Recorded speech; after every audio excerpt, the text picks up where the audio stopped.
Bien, vamos a esperar ese contacto, Fernando, pero tenemos ya a un nuevo invitado con nosotros. Así es nada menos que el presidente del Instituto Nacional Penitenciario, el señor Javier Yaque Moya, quien, entre otras cosas, nos va a explicar naturalmente por qué es que se cambió de prisión a Daniel Urresti, que había sido inicialmente internado en Castro Castro, en San Juan de Lurigancho, y ha sido trasladado durante la noche al penal Virgen de la Merced en Chorrillos. Explíquenos por qué se ha tomado esta decisión. Sí, buenos días, gracias por la invitación.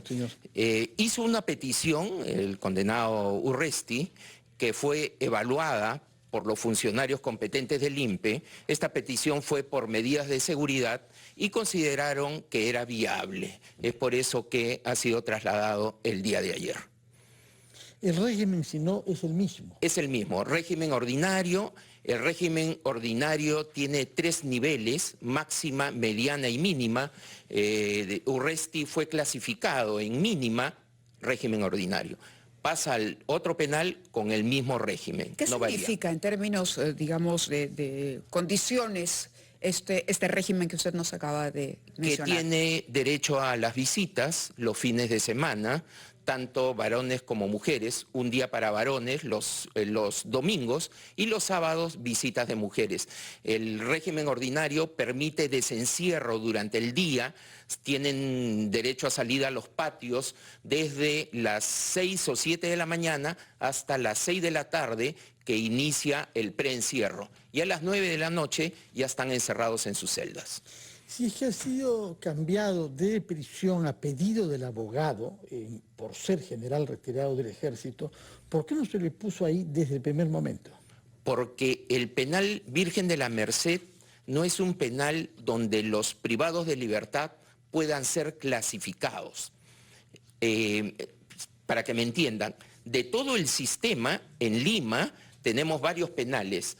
Una vez que ingresa uno nuevo, puede ser clasificado a Lurigancho, Castro Castro, a Callao, si fuera el caso, o a Cañete, a Huaral, pero no puede ser clasificado, ¿no? Ancón, a Virgen de la Merced, Ancón 1 o Ancón 2. Virgen de la Merced no, porque a Virgen de la Merced solo ingresan por traslado quienes tienen la condición de ex militares. El Poder Judicial no tenía, o la sala que falló, digamos, condenando a Urresti, no tenía en sus posibilidades, digamos, decidir que fuera a ese penal. ¿A eso se está refiriendo? No, el Poder Judicial no decide a dónde va un privado de libertad, lo dispone el INPE. Correcto, pero cuando el INPE, digamos, conociendo ya la sentencia del señor Urresti, no tenía en ese momento la posibilidad de decidir que fuera a ese penal, únicamente tenía que ser por oficio del abogado y con un traslado posterior. A pedido de él. A pedido del abogado. O del abogado, sí.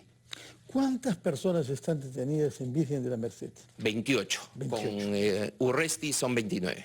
¿Hay varios generales o son oficiales de menor rango? No, hay varios oficiales, entre ellos el general Donaire, ¿no?, que está en el penal Virgen de la Merced. Un minuto le pedimos, doctor, que nos acompañe porque tenemos un enlace en vivo. Ahora sí, Janelis Martínez tiene información. Vamos a continuar aquí la entrevista con el presidente del INPE, Javier Yaque Moya, que estaba explicándonos cuántos internos tenía el penal. Nos decía que son 29, incluyendo a Daniel Urresti. Así es.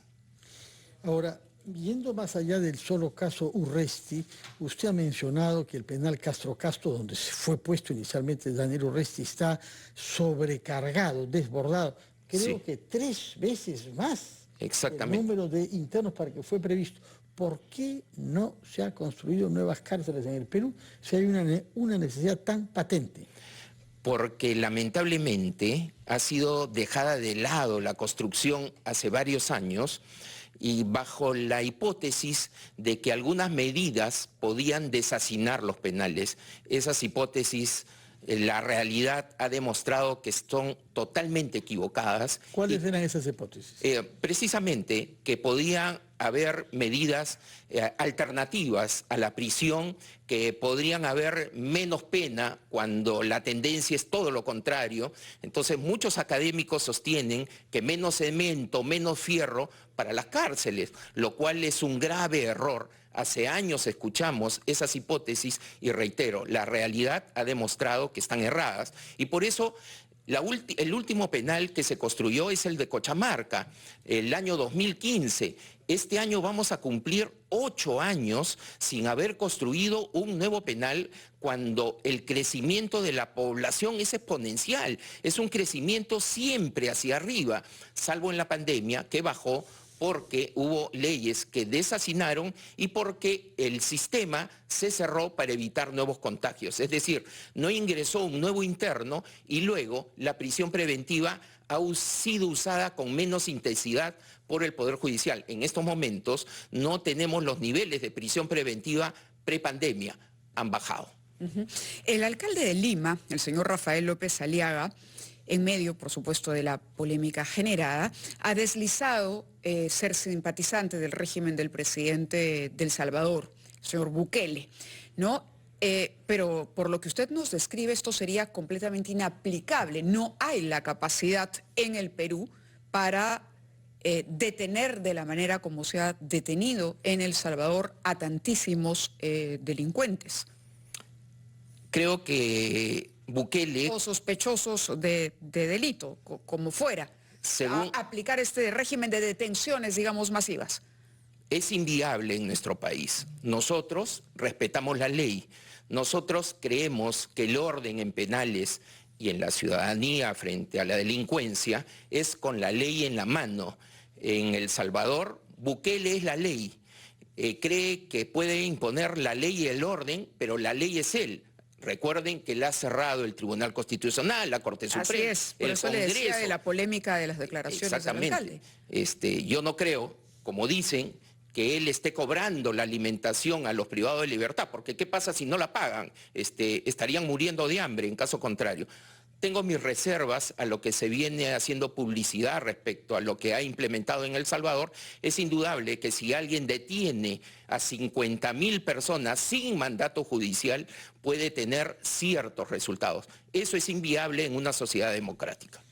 Al margen, por supuesto, de las casi 8.000 denuncias por derechos humanos, por violaciones de derechos humanos que está enfrentando el régimen de Bukele en este momento. Creo que es un dictador que va a terminar en un penal al que tanto cuestiona ahora. Y los nuestros, entonces, háblenos sobre la situación de nuestros penales y de la política que usted piensa aplicar. Lleva 4 meses ya en el cargo, pero tiene una larga experiencia en el INPE que remonta a 20 años, me parece. Sí. ¿Qué quisiera dejar usted como legado si completara, como decíamos, un periodo suficientemente largo? Dudo que sea largo, pero ya iniciamos, por ejemplo... ¿Pero por qué duda que sea largo? Ha sido nombrado usted, pues, no hay mayor límite ahí, ¿no? No, sí, pero las cárceles son muy sensibles. Puede ocurrir algo que tenga una connotación política y nos retiran la confianza.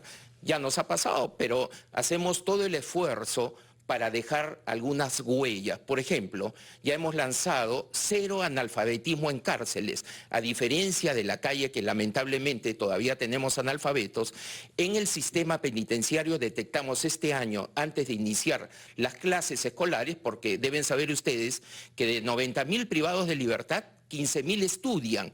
15.000 estudian primaria y secundaria. ¿Por qué?